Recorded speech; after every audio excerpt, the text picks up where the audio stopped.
જ્યાંના પાને પાને વીરતાના રંગો ઉડેલા છે એ ભૂમકા મારી વાગડ. મિત્રો, આ વાગડની ભૂમિમાં અનેક ઐતિહાસિક અને પૌરાણિક જગ્યાઓ આવેલી છે.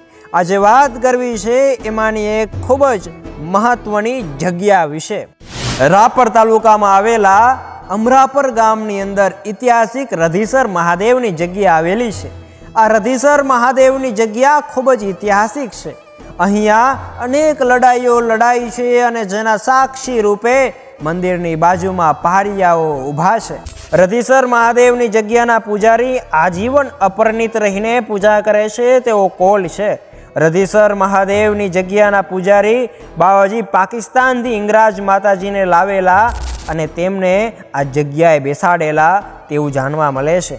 અહીંયા એક ખૂબ જ જૂની વાવ આવેલી છે જે હાલ જર્જરિત સ્થિતિમાં જોવા મળે છે. આ જગ્યા સાથે અનેક લોકવાયકાઓ સંકળાયેલી છે જે આજે પણ લોકમુખે સંભળાય છે. રધીસર મહાદેવની જગ્યા ખૂબ જ રમણીય છે. અહીંયા બાજુમાં એક મોટું તળાવ આવેલું છે. રધીસર મહાદેવનું મંદિર એક નાના ટેકરા ઉપર બિરાજમાન છે. ઉપર જવા માટે પગથિયા આવેલા છે એટલે આ જે પવિત્ર અને ઐતિહાસિક જગ્યા છે એ દૂરથી પણ દ્રશ્યમાન થાય છે.